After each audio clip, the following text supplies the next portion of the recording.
সালামু আলাইকুম। Just energy নিউজের পক্ষ থেকে স্বাগত জানাচ্ছি। আমি শামীম জাহাঙ্গীর। আপনারা নিশ্চয় জানেন বৈশ্বিক উষ্ণতা দিন দিন বাড়ছে। এই বৈশ্বিক উষ্ণতা 1.5 ডিগ্রি সেলসিয়াস নামিয়ে আনার জন্য বিশ্বের বিভিন্ন দেশ একত্রীভূত হয়ে কাজ করছেন এবং তারা চেষ্টা করছেন এটা যতটা সম্ভব কমিয়ে আনা যায়। আসলে কি তারা পারবে? সামনে আসছে COP30 ব্রাজিলে হবে আগামী নভেম্বর 10 থেকে নভেম্বর 20 এর মধ্যে। আমরা COP29 এর মূল উদ্দেশ্য ছিল এই যে বৈশ্বিক উষ্ণতা নিবারণের জন্য একটা ক্লাইমেট ফাইন্যান্স বাস্তবায়ন করা, যা ছিল 300 বিলিয়ন। এটা কতটা বৈশ্বিক উষ্ণতা কমিয়ে আনার জন্য সক্ষম হবে 2035 সালের মধ্যে, তা নিয়ে আজকে আমরা আলোচনা করব। আমাদের মাঝে আছেন আইফার এনার্জি স্পেশালিস্ট, যিনি বাংলাদেশের চিফ এনার্জি স্পেশালিস্ট হিসাবে কাজ করছেন। আমরা তার কাছে যাব। আপনি কিভাবে দেখছেন, সামনে কপকে কিভাবে দেখছেন? ধন্যবাদ শামীম ভাই। আসলে ক্লাইমেট ফাইন্যান্স এটাই আসলে একটা হট টপিক হয়ে দাঁড়িয়েছে। গত কপেও ছিল এটা এবং এই কপেও ডেফিনেটলি এটা আবারও মুখ্য বিষয় হয়ে দাঁড়াবে। আমরা যদি দেখি আসলে আমাদের যে 1.5 degree centigrade by the end of this century আমরা রাখতে চাই গ্লোবাল ওয়ার্মিংকে, তাহলে আমাদের যে অর্থায়ন প্রয়োজন ক্লাইমেট চেঞ্জ মিটিগেশন এবং অ্যাডাপ্টেশন, সেটাকে আমরা দেখতে পাচ্ছি বিভিন্ন প্রজেকশন বলছে $1.3 ট্রিলিয়ন, এবং এটা হয়তো আরও বাড়বে কারণ যেহেতু ক্রমেই ক্লাইমেট রিলেটেড ইম্প্যাক্ট বাড়ছে। বাংলাদেশে যদি আমরা লক্ষ্য করি ওয়েদার প্যাটার্ন সিগনিফিকেন্টলি চেঞ্জ হয়েছে, অন্যান্য দেশেও ইম্প্যাক্টেড হচ্ছে। সেক্ষেত্রে গত কপে যেটা করা হয়েছে যে 2035 সাল নাগাদ তারা বর্তমান যে $100 বিলিয়ন যে টার্গেট ছিল প্রতি বছর, সেটাকে তারা উন্নত বিশ্ব 300 বিলিয়ন করার একটা প্রতিশ্রুতি দিয়েছে, কিন্তু সেটা হচ্ছে 2035 সালে। এখন প্রশ্ন হচ্ছে যে আমরা যখন দেখতে পাচ্ছি যে আমাদের ফান্ডিং এর এত পরিমাণ গ্যাপ রয়ে গেছে, সেখানে 300 বিলিয়ন আসলে অনেকটাই অপ্রতুল বলা চলে। এটাকে আসলে র্যাপিডলি বাড়ানো যায় কিনা সেদিকে মনোনিবেশ করা প্রয়োজন। অন্যদিকে আরেকটি বিষয় হচ্ছে 2035 সাল এখন থেকে আরো 10 বছর পরে এটা আসলে ইমিডিয়েট ডিসবার্সমেন্টের প্রয়োজন আছে। একদিকে যেমন হচ্ছে কোয়ান্টিটি অফ ফাইন্যান্স, অন্যদিকে হচ্ছে কোয়ালিটি অফ ফাইন্যান্স। আমরা অনেক ক্ষেত্রেই বিভিন্ন স্টেক হোল্ডাররা আসলে সমালোচনা করে আসছেন দীর্ঘদিন যাবতই, যে এই ফান্ডগুলো অনেক ক্ষেত্রেই ডাবল কাউন্টিং হচ্ছে, অর্থাৎ ডেভেলপমেন্ট কোঅপারেশনে যে ফান্ড দেওয়া হচ্ছে সেটার সাথে অনেক সময় এটাকে মিলিয়ে ফেলা হচ্ছে, পায়ের সাইজটাকে অনেক ক্ষেত্রে বড় দেখানো হচ্ছে। এটা বিভিন্ন স্টেক হোল্ডারদের কনসার্ন। কাজে সেই জিনিসগুলোতে আরেকটু অ্যাকাউন্টেবিলিটি এনশিওর করতে হবে, সেই সাথে টাইমলি ডিসবার্সমেন্ট যেটা সেটাও নিশ্চিত করতে হবে।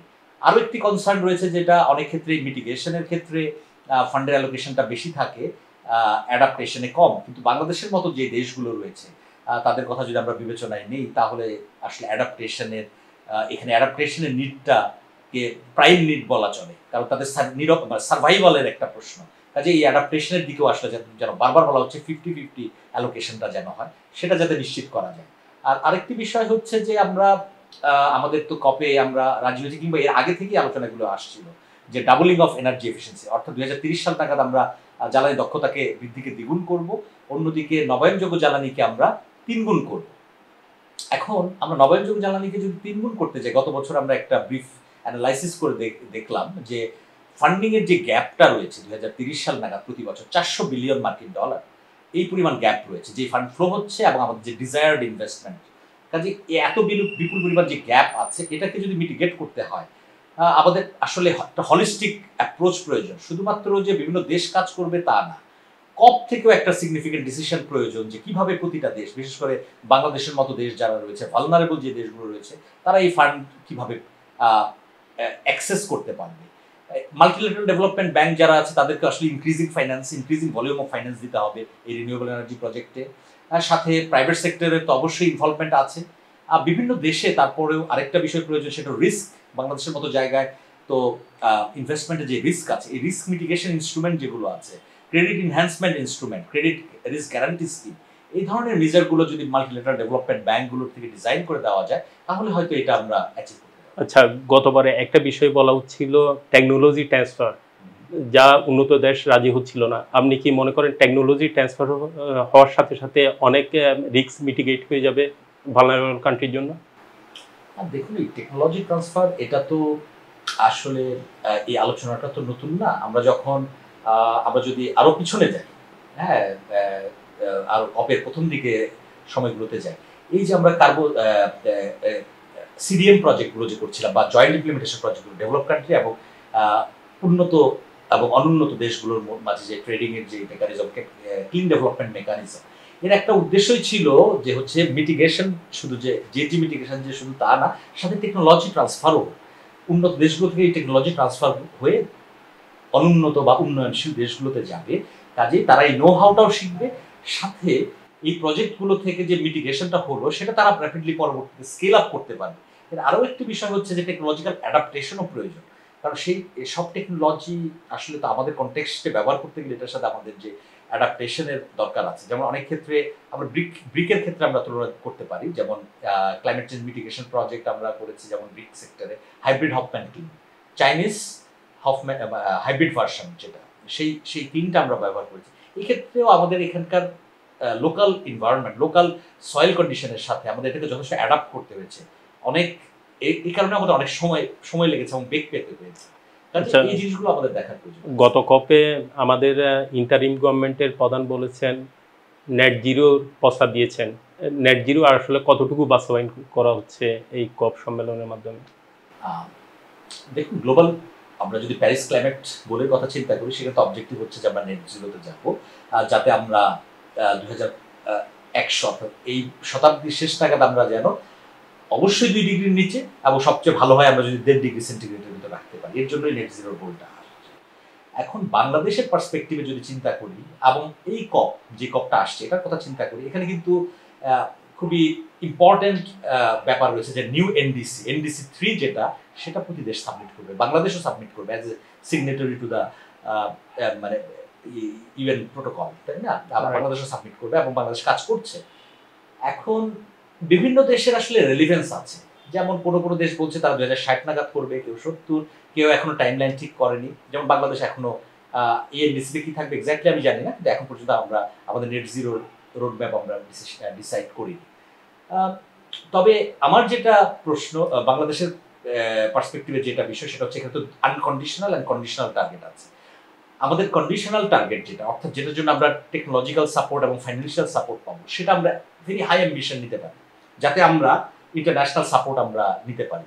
সেক্ষেত্রে আমাদের টেকনোলজি ট্রান্সফারও হবে, আমাদের এই হাই আপফ্রন্ট কস্ট সেটাও আমরা কমাতে পারবো।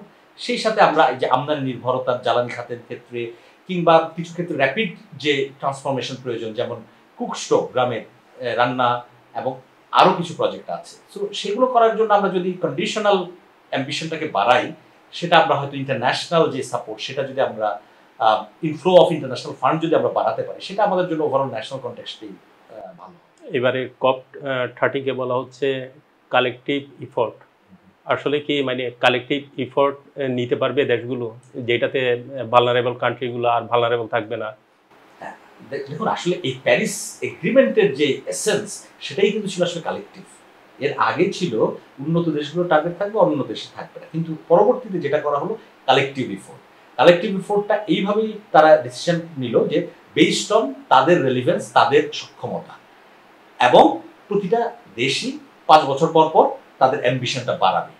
কাজে এটা অবভিয়াসলি কালেকটিভ ইফোর্ট। এবং আমরা যদি গ্লোবাল কনটেক্সটে চিন্তা করি, 1.5 ডিগ্রিতে আমরা পৌঁছতে চাই বা গ্লোবাল নেট জিরোতে পৌঁছতে চাই, অবশ্যই এটা কালেকটিভ ইফোর্ট। এখন এক্ষেত্রে অনেক দেশ আছে যাদের, বেশ কিছু দেশ আছে যাদের যে ইমিশন ভেরি হাই, বাংলাদেশের মতো দেশের ইমিশন ভেরি লো। সেক্ষেত্রে আমাদের কন্ট্রিবিউশনটা কম থাকবে, এবং সব দেশ এভাবেই কন্ট্রিবিউট করবে যাতে এই কালেকটিভ গোলে পৌঁছতে পারে। কিন্তু প্রশ্ন আরেকটা, সেটা হচ্ছে যে আমরা কতটুকু আসলে কন্ট্রিবিউট করতে পারবো এই ইফোর্টে। এটা আসলে ডিপেন্ড করবে হচ্ছে আমাদের রেলিভেন্সের উপর, আমাদের সক্ষমতার উপরে। কিন্তু যেটা বলছিলাম যে আমাদের কন্ডিশনাল যে গোলটা, সেটাকে আমরা হাই রাখতে পারি, কারণ সেটা তো actually subject to international financial support, technical support, capacity building support. উন্নত বিশ্ব যদি আমাদেরকে সেটা দিতে পারে, তাহলে ডেফিনেটলি আমরা হয়তো কন্ডিশনাল যে টার্গেট সেটাও অ্যাচিভ করতে পারবো, এবং গ্লোবালি আমরা সিগনিফিকেন্টলি কন্ট্রিবিউট করতে পারবো। ধন্যবাদ। আমাদের সঙ্গে থাকুন, জাস্ট এনার্জি নিউজের সঙ্গে থাকুন, আর আপনার যতটুকু পারেন এনার্জি কনজারভেশন করুন এবং পরিবেশকে ভালো রাখুন। ধন্যবাদ।